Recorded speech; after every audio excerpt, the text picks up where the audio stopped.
Glória a Deus. Todos acharam aí? Todos acharam aí? Segundo livro dos Reis, capítulo 6. Segundo livro dos Reis, capítulo 6. Diz assim, a partir do versículo 1. Certo dia, os membros do grupo dos profetas disseram a Eliseu: como vê, esse lugar onde estamos reunidos é pequeno demais. Tem gente querendo crescer aí, deixa eu ver. Quantos querem crescer aqui? Quantos querem avançar na vida espiritual, na vida profissional, na vida financeira, na família? Quantos querem crescer aqui? Vou perguntar de novo, talvez você não ouviu direito. Quantos querem crescer em 2025? Amém. Olha que coisa maravilhosa aqui. Certo dia, os membros do grupo dos profetas disseram a Eliseu: como vê, o lugar onde nos reunimos é pequeno demais. Vamos descer ao Rio Jordão, onde há troncos, e construir ali um lugar para nos reunirmos. Está bem, disse Eliseu, podem ir. Aí eles disseram: venham conosco, Eliseu, sugeriu um deles. E Eliseu respondeu: eu irei. E foi com eles. Quando chegaram ao Jordão, começaram a derrubar árvores. Enquanto um deles cortava o tronco, a parte do ferro do machado caiu no rio. Ai, meu senhor, gritou ele, o machado era emprestado. Onde caiu? Perguntou Eliseu, o homem de Deus. Quando mostraram o lugar a Eliseu, ele cortou um galho e jogou na água, e fez o ferro do machado flutuar, e disse: pegam, disse Eliseu. E o homem estendeu a mão e pegou o ferro do machado. Amém? Coloque sua mão sobre esse texto. Pai querido, nós queremos te agradecer por este tempo, por essa manhã abençoada, por cada família aqui representada, Senhor. Nós somos privilegiados, porque podemos nos reunir, Senhor, em liberdade, assim como orava essa manhã Antonieta. Nós temos liberdade de cultuar o teu santo nome. Obrigado por isso, Senhor. Para nós é um privilégio. Senhor, fala conosco mais uma vez, que eu diminua e que tu cresças, que eu possa ser a tua boca nesta manhã. Faz mais uma vez, no santo nome de Jesus, amém e amém.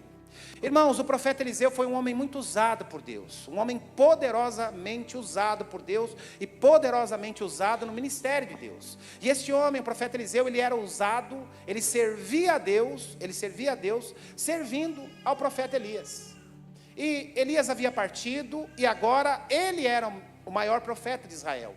Ele era o homem, o líder espiritual, ele era aquele que conduzia as coisas de Deus por intermédio do seu ministério. E o interessante aqui, irmãos, que antes da partida de Elias, Eliseu, ele pede algumas coisas ao Senhor, ele pede algo para o Senhor, mas olha que coisa interessante. O profeta Eliseu, ele não pede prestígio, ele não pede dinheiro, ele não pede cavalos, ele não pede posses. A única coisa que ele pede para o Senhor era o seguinte: ele via o seu mestre, o seu líder, sendo tão usado por Deus, sendo usado de uma maneira tão especial para Deus, que o pedido que ele faz ao Senhor é o seguinte: Senhor, me dá uma porção dobrada do ministério deste homem, me dá uma porção dobrada do poder que o Senhor tem feito por intermédio desse homem. E conhecendo o coração daquele homem, conhecendo o coração de servo que Eliseu tinha, Deus concede o pedido dele. E sabe, irmãos, muitas das respostas das nossas intenções, muitas das respostas das nossas orações, muito daquilo que nós muitas vezes dobramos o nosso joelho, pedimos a intervenção do Senhor na nossa vida, muitas vezes a resposta está ligada com a intenção do nosso coração. Porque sempre quando nós clamarmos a Deus pedindo alguma coisa, a gente tem que pensar o seguinte: será que realmente é isso que Deus quer para a minha vida? Por isso que eu falei aqui agora, acabamos de apresentar a Yasmin aqui, e eu dizia para os pais, muitas vezes nós oramos pelos nossos filhos, sonhamos com os nossos filhos, e isso é bom, Tiago e Fernando, vocês precisam sonhar com as filhas de vocês, e sonhar alto, que elas voem alto, porque a promessa é essa mesmo, que os nossos filhos cheguem além de onde nós podemos chegar. Entretanto, irmãos, o nosso sonho nunca, ou as nossas perspectivas nunca são melhores e maiores do que o sonho e as perspectivas de Deus. Então a nossa oração final precisa ser: Senhor, não que os meus planos, mas que os seus planos se cumpram sobre a vida dos nossos filhos. E assim na nossa vida também. Às vezes eu tenho um monte de sonho, irmãos, um monte de coisa relacionada à minha vida, relacionada à minha vida profissional, relacionada a tantas coisas, mas a minha oração precisa ser: Senhor, não que os meus planos, mas que os seus planos se cumpram sobre a minha vida. Essa tem que ser a nossa oração. Então muitas vezes o seu pedido, ele é atendido segundo a intenção do seu coração. E sabe o que é bom em Eliseu, irmãos? O bom em Eliseu é que ele pediu a coisa boa. Ele pediu a coisa boa. Ele não pede posses, não pede dinheiro, não pede cavalos, não pede propriedades, não pede prestígio. Ele pede: Senhor, eu quero uma unção dobrada. Quero uma unção dobrada daquilo que tu fizestes, na vida do meu mentor. Amém? E o que está acontecendo aqui, irmãos? O que está acontecendo aqui? No versículo crescimento, cutuca o irmão que está do seu lado e fala assim: olha, é tempo de crescimento na sua vida, meu irmão. É tempo de crescimento na sua vida, minha irmã. É tempo de crescimento. Tempo de crescimento. Foi o que queimou no meu coração. Quem eram esses moços, irmãos, que são citados aqui? Quem eram esses jovens que, diante do profeta Eliseu, eles dizem: olha, o lugar que nós estamos aqui é um lugar pequeno, está apertado, a gente precisa avançar, a gente precisa crescer, a gente precisa ir adiante. Quem eram eles? Eles eram os filhos dos profetas. Eles eram aqueles que faziam parte da escola dos profetas. Eles estavam estudando as escrituras, eles estavam estudando as coisas de Deus, mas o lugar em que eles estavam já estava ficando pequeno. E a inquietação chega até o coração de alguns deles. E ele diz: olha, o lugar aqui é pequeno, a gente precisa fazer alguma coisa. Deixa eu perguntar aqui: quantos andam inquietos e incomodados aqui com a vida que estão vivendo, que precisa melhorar? Deixa eu ver. Essa inquietação precisa fazer parte. Irmãos, em primeiro lugar, a vida com Deus, ela precisa ser uma vida de gratidão. Nós precisamos ser gratos por aquilo que recebemos, por aquilo que temos, por aquilo que experimentamos do Senhor. Precisamos ser gratos. Entretanto, além da gratidão, precisa haver no nosso coração também a inquietação. A inquietação precisa fazer parte da nossa vida, porque senão a gente leva uma vida de comodismo, a gente leva uma vida sem querer avançar, e isto não é bom.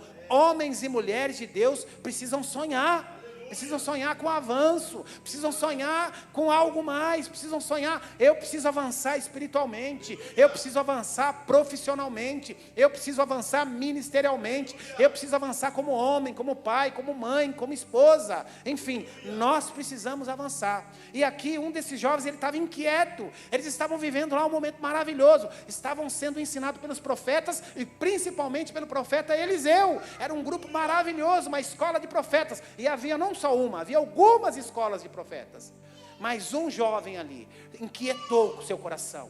Um dos jovens ali se inquietou e disse: o lugar que nós estamos está muito apertado, está pequeno, e se nós continuarmos aqui, se nós não aumentarmos este lugar, se nós não aumentarmos esta tenda, não haverá mais lugar para crescimento, não haverá. Se nós não alargarmos as estacas aqui, o Senhor vai parar de enviar. E essa inquietação toma conta de todos aqueles ali. Mas olha que coisa interessante, irmãos. Olha o que diz o versículo 2. Vamos descer ao rio Jordão, onde há muitos troncos, e construir ali um lugar para nos reunirmos. Repita comigo. Eu não gosto muito de fazer isso aqui, mas essa eu quero que você repita. Todo crescimento começa com uma inquietação, irmãos. Eu não sei como foi na vida de vocês, irmãos. Mas todas as vezes que eu avancei na minha vida, foi por causa de uma inquietação, que nasceu no meu coração, ou nasceu no coração da minha esposa que me provocou, ou vice-versa. Mas todo crescimento começa com uma inquietação, e nós precisamos ter essa inquietação. E aquele jovem, vem a inquietação no coração dele, mas não só a inquietação, ele faz a proposta lá para o grupo, ele fala: olha, e principalmente para o profeta Eliseu, que era o líder, ele se reporta para o seu líder. Ele diz: profeta, o lugar aqui é pequeno, o lugar aqui está ficando apertado, há tempo de crescermos, há tempo de avançarmos. Mas não só isso, ele não só lança a ideia, mas ele já vem com a solução. Olha, descendo o rio Jordão, ali há muitas árvores, há muitas vigas, há tempo de nós descermos, cortarmos os troncos e construirmos um outro lugar. Então, a inquietação daquele jovem, motivou todos aqueles que estavam à sua volta. Sabe, irmãos, tem gente querendo crescer, tem gente querendo avançar, tem gente querendo expandir, tem gente querendo fazer tantas coisas. Mas o interessante é que, mesmo com toda essa inquietação, ele vai até o profeta e ele diz: Eliseu, o lugar aqui é pequeno, nós precisamos avançar. E o que você acha disso? ele pede a direção do homem de Deus. Ele pede a direção do homem de Deus. E qual a resposta? Vão lá, podem ir. Só que aí, o que é mais importante? Ele disse, sim, nós vamos cortar as vigas, nós vamos começar o trabalho, nós vamos começar o projeto, mas nós não queremos ir sozinhos. Nós não queremos ir sozinhos. E olha o que ele diz no versículo 3: venha conosco, sugeriu um deles. E Eliseu de bate pronto responde, sim, eu irei.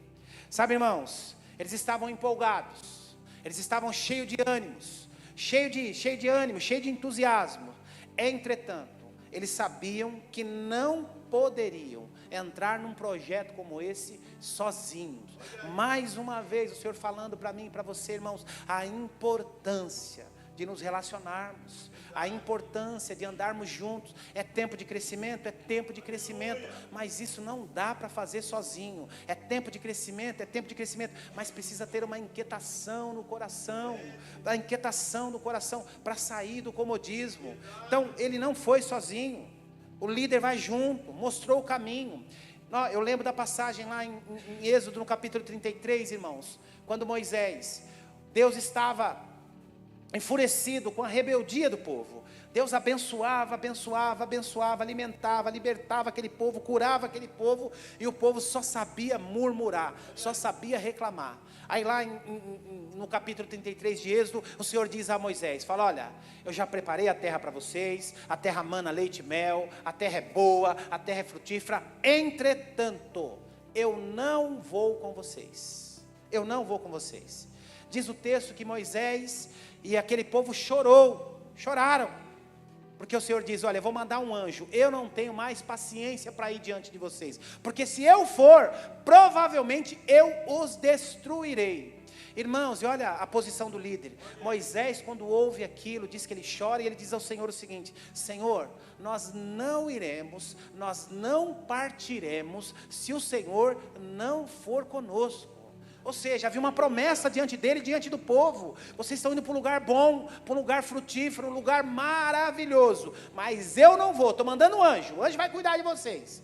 Moisés diz, não, para nós é melhor permanecermos aqui, ou para nós é melhor morrermos, se a sua presença não estiver conosco. Olha a importância, irmãos, de sermos guiados pela palavra de Deus, de tomarmos decisões direcionados pela palavra de Deus. Moisés não decidia nada, Moisés não fazia nada, se não fosse com a direção de Deus. E o que esses jovens fazem aqui? É a mesma coisa.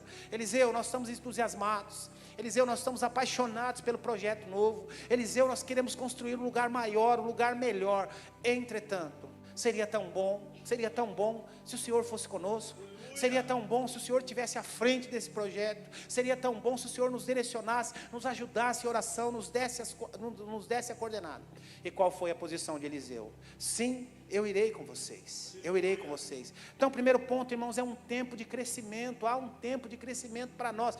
Deus quer que nós avancemos em todas as áreas da nossa vida. Deus está disposto a nos abençoar, a nos ajudar a avançar.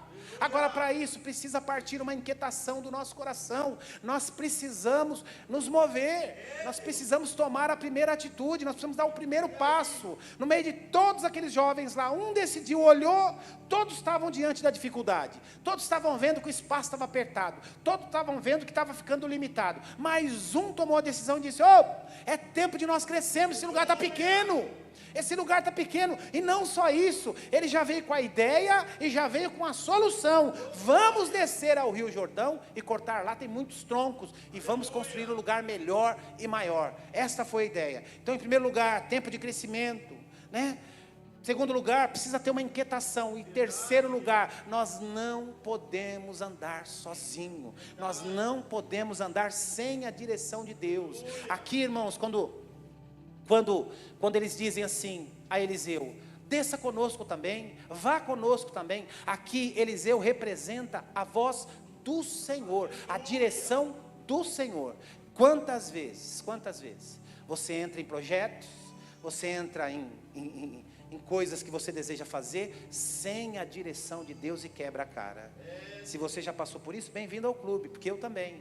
Às vezes a empolgação do coração, a vontade de fazer, a vontade de ir e tal. E a última coisa que nós lembramos é de consultar ao Senhor. Não, mas é uma oportunidade maravilhosa, eu não posso perder. Não, mas é algo que tem tudo para dar certo. Quantos já ouviram isso? Tem tudo para dar certo, tem tudo para ser bom. Aí chega na hora, porque a gente tem aquela inquietação boa, que é boa, a gente tem aquela empolgação que é boa também, a gente tem aquela vontade, aquele sangue nos olhos que é bom também, mas nos esquecemos de consultar a Deus, de consultar para saber se é a vontade de Deus, e aí a gente cai num buraco, cai no embaraço, mas tinha tudo para dar certo, mas tinha tudo para ser bom, mas tinha tudo para ser legal, mas tinha tudo para prosperar. Você consultou Deus? Você consultou Deus? Você olhou, profeta, vamos com a gente. Eliseu, desça conosco. Eliseu, esteja conosco. Eliseu aqui representa a voz do Senhor. A voz do Senhor. Então, inquietação é bom, empolgação é bom, vontade, disposição, tudo isso é maravilhoso. Mas sem ouvir a voz de Deus, torna-se algo perigoso. Torna-se algo perigoso. Olha o quarto ponto aqui. Olha o quarto ponto aqui. Para crescer, irmãos, existem algumas coisas que nós precisamos tomar muito cuidado, seja em qual área for, a gente precisa tomar muito cuidado. O primeiro cuidado que nós precisamos tomar, irmãos, é com o modismo, sabe, irmãos? É com o modismo. Principalmente, a gente tem visto que a gente tem visto de modismo aí no meio gospel, no meio das igrejas. Irmãos, a nossa igreja tem 2000 anos, 2000 anos. Caminhando da mesma forma, mas entra ano e sai ano,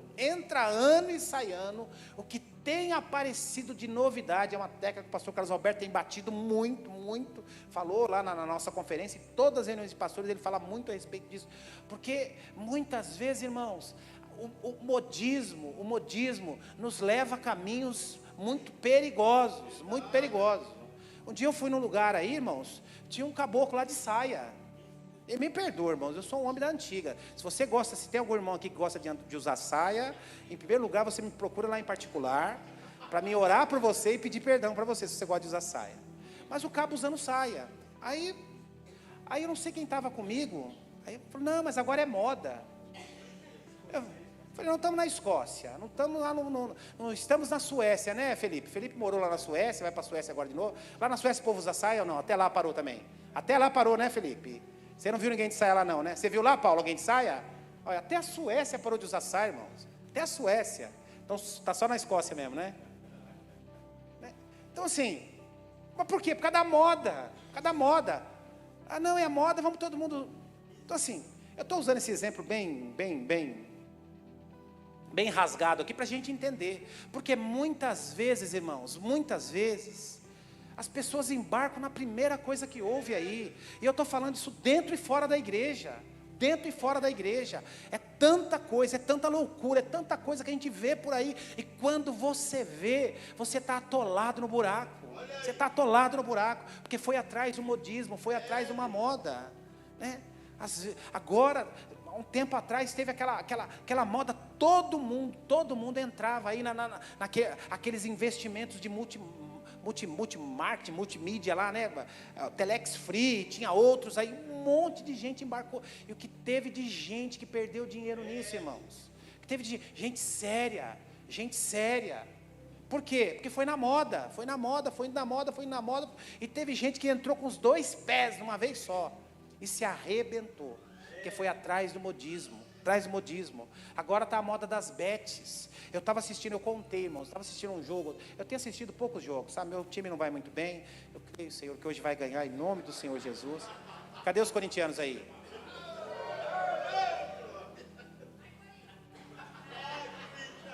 Vamos todos levantar as mãos para o céu. Levante as mãos para o céu. Vamos todos levantar as mãos para o céu. Fazer um exercício aqui. Levante as mãos. Estou falando sério, irmãos. Levante as mãos aí. Faz assim com a mão. Santo. Por que vocês já baixaram as mãos? A Bíblia diz, sede santos, porque eu sou santo. Porque agora eu não lembrei. Por que eu estava falando? As bets. Eu estava assistindo um jogo esses dias aí, irmãos, entre entre o patrocínio dos dois times na camisa, mais as placas fixas e as placas, aquelas que ficam piscando no painel eletrônico, 22 empresas de bet. Eu falo, meu Deus, mas como que essas... E você vê, e paga 100 milhões para um. O Santos agora está com o maior patrocínio da sua história, Master, que é uma empresa de bet. O Corinthians também. Fala, onde arruma tanto dinheiro? E aí a gente vai vendo, irmãos, as pessoas viciadas nesses malditos jogos, perdendo seu dinheiro, que para eles não é muita coisa. Para quem perde 1.000, 2, 3... Esses dias passou uma mulher... Está na internet aí para quem quiser ver. Uma mulher simples, ela perdeu 1,5 milhão de herança que ela tinha, mas uma mulher simples, como eu, como você. Ela foi jogando. Agora ela faz terapia, mas ela perdeu quase, não 1,5 milhão, não, 1,8 milhão, quase 2 milhões de reais nessas bets. E por quê? Porque virou uma moda. O colega lá no trabalho joga, aí me ensinou, aí vai. Cuidar, deixa eu falar um negócio para você. Pastor, é pecado o crente jogar nessas bets ou no tiguinho? É pecado. Se você estiver jogando, é pecado. É pecado. E tem base bíblica para isso. É pecado. Sabe por quê, irmãos? Sabe por quê? Porque quando a gente se envolve com jogos e com apostas, a gente está tirando a nossa dependência de Deus. Deus nos deu saúde, Deus nos capacitou, e Ele promete que será o nosso provedor. Quando você se enfia em apostas, e você corre um sério risco de afundar a sua vida e carregar a sua família junto ainda. Então, o modismo, a moda, e tantas outras aí que não dá tempo da gente avançar aqui, né? O segundo problema, eu quero crescer, eu quero avançar, mas o segundo problema é que eu preciso tomar muito cuidado com comodismo, irmãos. Comodismo. Crescer dá trabalho. Crescer leva tempo. Crescer custa muito. Eu preciso me esforçar mais, eu preciso me preparar mais, eu preciso estudar mais, eu preciso dormir menos, eu preciso avançar, enfim, leva tempo. Agora, existem pessoas que acham que a coisa vai acontecer assim, mas com meu amigo aconteceu, mas com fulano aconteceu. Não, saia do comodismo. Você quer ter uma vida melhor, você quer crescer, você vai precisar dormir menos, você vai precisar orar mais, você vai precisar estudar mais, você vai ter menos tempo de lazer. É como aquele jovem que está se preparando para o vestibular. Ele vai menos em festa, ele vai menos no McDonald's, ele vai menos no shopping, ele vai menos, porque vai dormir menos, porque precisa estudar mais, porque precisa se dedicar mais. É algo natural. Precisamos nos preparar, porque crescimento leva trabalho, e com comodismo a gente não avança. O terceiro ponto que eu falei aqui, uma outra preocupação que a gente precisa ter, um outro cuidado, que é o fatalismo. A gente precisa tomar muito cuidado, irmãos, porque para nós é uma linha tênue. Nós que somos cristãos, que dependemos de Deus, é uma linha muito tênue, muito pequena, muito estreita.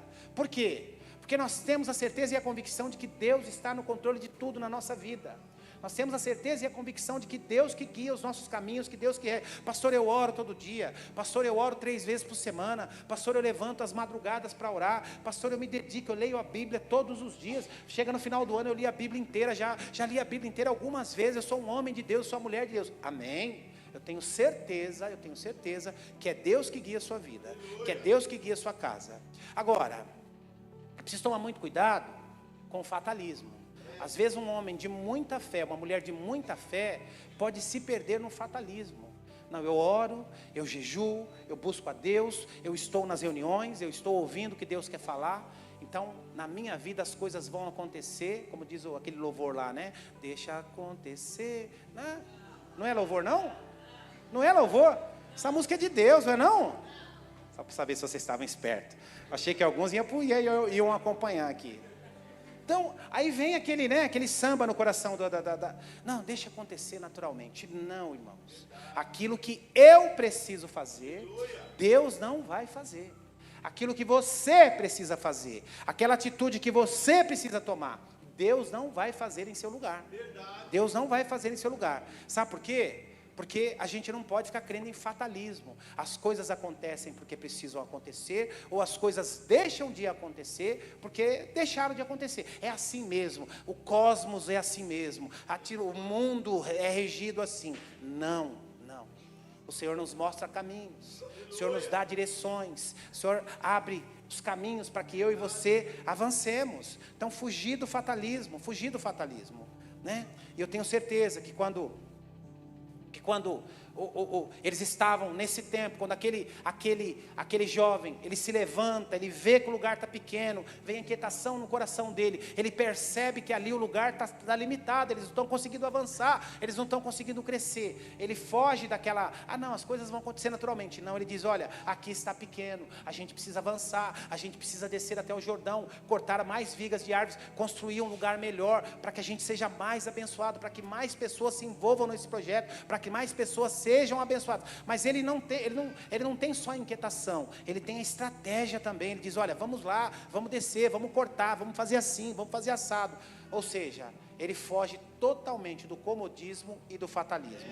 Amém? Olha o versículo 5, o que diz aí no versículo 5? Diz assim: enquanto um deles cortava um tronco, a parte de ferro do machado caiu no rio. Você já pensou o que é isso, irmãos? Você pega uma ferramenta emprestada, e a gente precisa, sempre quando a gente lê um texto, a gente precisa entrar no contexto. Nós estamos falando aqui de 2025, que você vai ali na Leroy Merlin, você vai na Copa Fer, você compra um machado, lá deve custar o quê? Uns 60 reais, 70, 80, machado muito caro, 100 reais. Irmãos, uma ferramenta dessa era muito cara, o ferro era muito caro. Então o ferro era muito caro. Eles estão lá cortando árvores. Aí o que acontece? Ele está cortando a árvore, o ferro do machado cai dentro do rio. Aí ele dá um grito desesperado: ai, meu senhor! O que foi? O machado era emprestado. Já vem na cabeça dele: e agora? Estou num projeto aqui tão empolgado, Deus está no negócio, Deus está na coisa, Deus... Aí de repente o machado... Será que Deus nos abandonou? Será que Deus nos abandonou? E aí o machado cai, irmãos. Agora olha que coisa interessante, irmãos. A Bíblia não fala o nome desse moço. A Bíblia não fala o nome desse moço. A Bíblia só fala que ele consegue o machado emprestado, e ele está cortando o machado, está cortando lá com o machado os troncos das árvores, e de repente o ferro do machado cai dentro do rio. A Bíblia não fala o nome dele, não cita o nome dele, mas cita a atitude dele. Ele conseguiu uma ferramenta. E sabe o que isso mostra para mim, irmãos? Isso mostra para mim que assim, muitas vezes eu não tenho o que preciso, eu não tenho o que eu quero ter, mas isso não me impede de avançar, de começar novos projetos, de me envolver em novos projetos, de me envolver nas coisas da igreja, de me envolver nas coisas lá do meu trabalho para crescer, de me envolver nas coisas da minha casa. Ele não tinha ferramenta, mas ele resolveu, ele desenrolou, né? Ele desenrolou, ele conseguiu um machado emprestado, e o machado era uma ferramenta caríssima à época, era uma ferramenta que poucas pessoas tinham, mas ele conseguiu, o texto diz, ele conseguiu um machado emprestado. Ele não tinha o que queria, mas ele participou do projeto, sabe? Eu não tenho machado, eu não tenho a ferramenta, mas conte comigo. Pastor, eu não sei pintar, mas conte comigo. Pastor, eu não sei quebrar, mas conte comigo. Eu não sei pregar, mas conte comigo. Pastor, eu sou introvertido, eu não sei falar, mas conte comigo. Ou então lá na sua empresa: eu não sei fazer isso, mas eu quero aprender. Eu não sei vender, mas eu quero aprender. Eu não sei fazer, mas eu quero aprender. Iniciativa, a inquietação. Ele deu um jeito, conseguiu um machado emprestado. Não tinha o machado, mas entrou no projeto. Eu não tenho dinheiro. Quantas vezes a gente ouve: eu não vou porque eu não tenho dinheiro. Eu não faço porque eu não tenho dinheiro. Porque eu não tenho dinheiro. Eu não tenho dinheiro. Misericórdia, irmãos. Misericórdia. Eu nunca deixei de fazer nada por falta de dinheiro. Eu dava um jeito. Tem que dar um jeito. A gente dá um jeito. Agora, eu sempre, agora falando aqui como igreja, quando a gente faz eventos aqui, alguns eventos, eu não vou porque eu não tenho dinheiro. Não, você não vai porque você não quer. Porque se você quiser, então dá um jeito. Então, a gente muitas vezes transfere a responsabilidade. Então assim, era um cara que dava jeito para as coisas. Não tenho o que eu preciso, mas eu vou participar do projeto. Agora, outra coisa aqui, irmãos, importante na vida desse moço, que o nome dele não é citado, mas as atitudes dele são aprendizado para mim e para você. Ele tinha bons relacionamentos. Ninguém empresta as coisas para quem você não tem um bom relacionamento. Eu emprestei livro uma vez na vida só, na vida, quando eu estava na faculdade, no seminário. Emprestei uma vez, um pastor me pediu. Eu tinha um livro lá, maravilhoso, ele me pediu emprestado. Até hoje ele não devolveu. Eu encontrei com ele um tempo depois, falei, aquele livro, não, eu te devolvi. Como já era um senhor já meio de idade, teimoso, que nem uma porta emperrada, falei, tá bom, deixa para lá. Mas ele não me devolveu. Mas ele, não, eu devolvi sim. Aí eu falei, tá bom. Assim, porque nós somos assim, né? Nós somos assim. Quantos escreviam no CD, eu não empresto?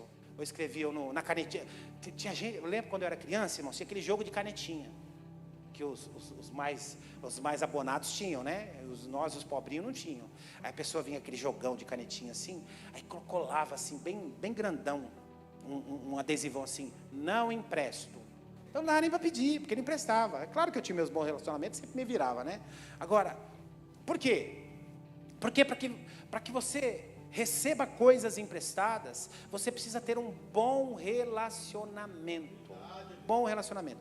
Eu me lembro, irmãos, que há alguns anos atrás, 2017, eu fui viajar, eu fui lá para a região dos lagos ali no Rio de Janeiro, Búzios ali, aquelas bandas lá, e eu lembro que eu estava indo alugar um carro, né, porque ia eu, a Marisa, minhas filhas, e meu sogro, minha sogra era viva na época, meu sogro e minha sogra. Aí eu falei, as meninas eram, a Anne era menorzinha, eu falei, dá para ir com um carro de 7 lugares, eu vou alugar uma Spin. Eu já tinha ligado, já estava acertando já o aluguel do carro na locadora, e o pastor Davis, na época, batendo um papo com ele, ele falou assim, filho, fiquei sabendo que você vai alugar um carro de 7 lugares, na época ele tinha uma Spin, ele falou assim, a sua é 7 lugares, Rodrigo? Por isso que você não ofereceu para mim na época. Aí o que o pastor Davis fez para mim? Ele falou assim, não filho, vai com o meu carro. Eu falei, não, você vai. Irmãos, e assim, eu fiquei constrangido, ele não deixou eu alugar o carro, eu fui viajar com o carro dele, ele falou, não, tem outro lá e tal. Aí eu falei, você quer ficar com o meu? Nós fomos viajar com o carro dele, ele não deixou alugar outro carro. E eu fui viajar com o carro dele e foi uma bênção. Nós fomos lá em Seropédica, irmãos, quantos já foram aqui em Seropédica? O Léo já foi, né? O irmão dele morava lá. O lugar acho que é mais esburacado que a lua ali. E eu fiquei com medo de deixar o motor do pastor Davis lá. Fiquei com medo.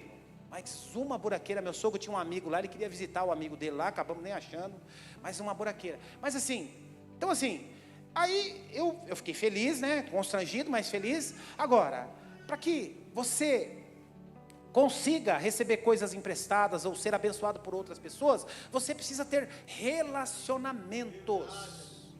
E esse moço aqui, ele conseguiu emprestar uma ferramenta que era caríssima na época. Era uma ferramenta que poucas pessoas tinham e que quase nenhuma emprestava. Então isso mostra para mim que além de ser um cara com bons relacionamentos, ele era um cara confiável.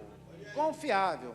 Por que na escola as pessoas não emprestavam a canetinha? Porque muitas vezes a canetinha sumia. E o pai falava, não vou te comprar mais. Não empresta para ninguém. Porque se você emprestar, você vai perder. Aí às vezes a pessoa chega, aquele estojão lá, 32 canetinhas. Tinha uns que eram 72, né, canetinhas. Aí chegava lá, estava faltando a roxo, o vermelho não sei o que, o azul esmeralda, o verde não sei o que lá. Mas por quê? Porque para quem que você emprestou? Não sei. Ou então tinha aquele pai, aquela mãe que cada canetinha, 72 canetinhas, colocava o nome lá, Joãozinho. Imagina o trabalho que dava para fazer isso, irmão. Então, agora, além de ser uma pessoa com bons relacionamentos, ele era uma pessoa confiável. Se o cara que emprestou a ferramenta para ele, se o homem que emprestou a ferramenta para ele, emprestou o machado para ele, emprestou, é porque sabia que ele iria devolver. Ele era confiável. Sabe, irmãos, e a pergunta que fica para o meu e para o seu coração, você é uma pessoa de bons relacionamentos? Você é uma pessoa confiável ao ponto de alguém te emprestar uma ferramenta cara, ao ponto de alguém te emprestar um carro, ao ponto de alguém te emprestar a casa deles? Você é alguém confiável? Falar nisso, eu preciso devolver a sua lixadeira, está lá em casa, viu, Marquinhos? Eu vi ela ontem lá. O Marquinhos me emprestou a lixadeira elétrica dele, eu não fiz o serviço lá, por isso que está lá ainda, mas vou te devolver. Estou devendo mais alguma coisa para alguém aí, não? Aliás, irmãos, deixa eu fazer aqui a minha defesa. Eu trago a minha caixa de ferramenta para cá, mas toda vez que vai voltando um alicate, uma chave de fenda, porque eles trazem todas as caixas também. Aí dá aquela mistureba ali, qual que é a caixa que fica mais pelada? A do pastor. Então, para não ter briga, aí a sua está tudo lá? Eu acho que está faltando a trena aí, hein? Acho que está faltando a trena. Pegaram a sua trena na quinta-feira. Hã? Já acharam? Achou, então tá bom. Tem que pôr nome, né? Né? Fazer que nem as mães faziam, né? Mas a pergunta que fica para o meu e para o seu coração é: você é uma pessoa que tem bons relacionamentos? Você é uma pessoa confiável? Confiável. Sabe, irmãos, eu, para minha tristeza, e não tirou não tristeza com a pessoa, né? Mas tristeza com o momento, que eu já vi muitos homens sérios, homens e mulheres de Deus sérios, que já me disseram isso também. O irmão, estava na casa do irmão um dia desses aí, e ele tem um cargo de chefia, e ele falou assim para mim, pastor, eu não contrato, se eu contrato e depois eu percebo que mas eu não contrato o evangélico. Quando o cara chega para mim na entrevista e fala que é evangélico, aquele ali eu já elimino de cara. Aí eu pensei comigo, né? Falei, deve ter tido muitos problemas. Mas sabe, irmãos, é uma coisa corriqueira. Eu conheço homens e mulheres de Deus, homens sérios, mulheres sérias, que têm o mesmo pensamento. Porque sabe qual é o grande problema, irmãos? A pessoa se apresenta como homem de Deus, se apresenta como mulher de Deus, se apresenta como evangelho, na primeira oportunidade, pisa na bola, dá aquela punhalada nas costas, apronta. Então ele falou isso para mim, pastor, eu tive tantas experiências negativas, que Deus precisa me curar disso. Quando Deus me curar, eu volto. E não há problema nenhum nisso, irmãos, porque eu conheço pastores, homens de Deus, que têm o mesmo pensamento. E aí a gente vai aqui, para a vida desse moço, e volto à pergunta de retórica: você é alguém confiável? Você é alguém de bons relacionamentos? Você é alguém que eu posso indicar para ir trabalhar na empresa de um amigo, para ir trabalhar na casa de um amigo? Você é alguém assim? Nós precisamos ser, irmãos, primeiros, pessoas de relacionamentos bons, e em segundo, pessoas fáceis de lidar, pessoas fáceis de tratar, e principalmente pessoas confiáveis.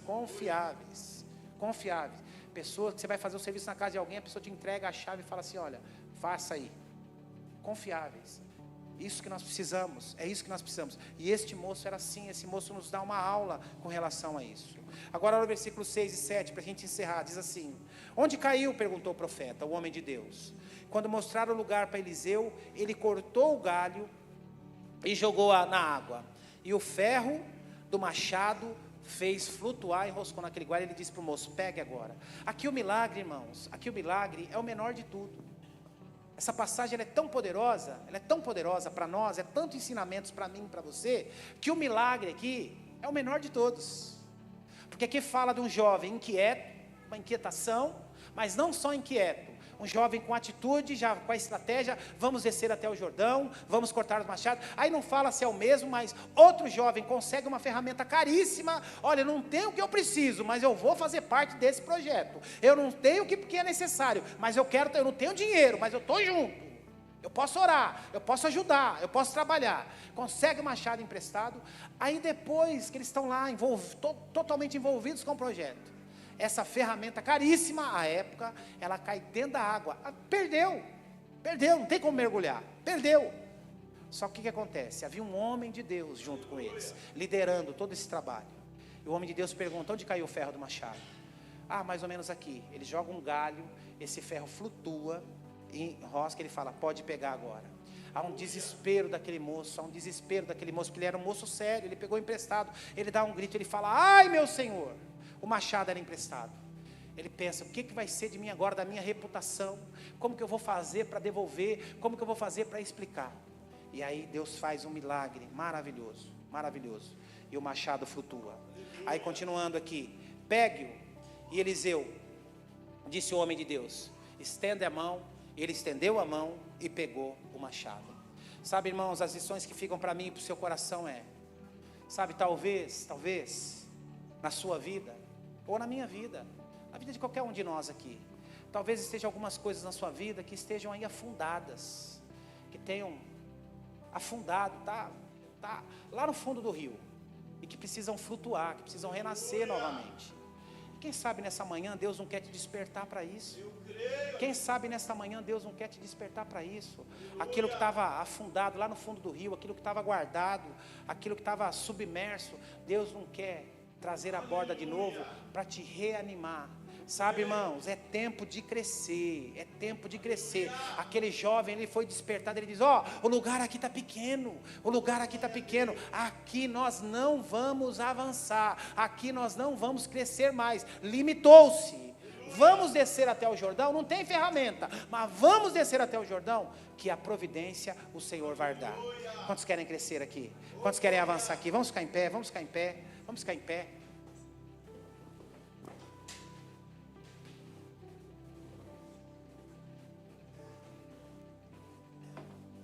Qual a área da sua vida aí? Pergunta de retórica para você responder para você mesmo. Qual a hora da sua vida que você precisa avançar? Qual a área da vida que talvez esteja lá no fundo do rio, que tenha afundado na sua vida e pode voltar à superfície? Qual a área da sua vida que você precisa retomar, que você precisa dessa inquietação nova? Ah, pastor, mas eu não tenho dinheiro. Ah, pastor, mas eu não tenho as ferramentas. Ah, pastor, mas eu não tenho o conhecimento necessário. Ah, mas eu não tenho o tempo necessário. O moço também não tinha, irmãos. Eles não tinham a ferramenta. Eles não tinham o que era necessário para construir um lugar novo. Mas isso não foi impeditivo para que eles crescessem. Eles não tinham tudo que era necessário, mas isso não impediu que eles construíssem um lugar novo. Ah, mas pastor, eu até estou no meio de um projeto, mas no meio do caminho, teve um desfalque, teve um problema, teve uma situação aí. No meio do projeto, a principal ferramenta afunda no rio, é perdida no rio. Mas havia ali uma palavra de Deus, uma palavra profética ali na vida daquele homem, daqueles jovens. Havia uma direção de Deus na vida daqueles jovens. E a ferramenta flutuou e eles continuaram o trabalho. Talvez, meu irmão, minha irmã, talvez na sua vida, na sua casa, na sua família, algumas coisas sejam afundadas. Mas Deus diz para você, eu quero falar aqui como uma voz profética na sua vida, na sua casa. Talvez hoje seja o tempo de submergir aqui, de aquilo que estava afundado, flutuar e vir diante de vocês. Deus falando, pega e vai adiante. Esse é um tempo novo. Amém? Você crê nisso? Você crê nisso? Então pegue na mão da pessoa que está do seu lado.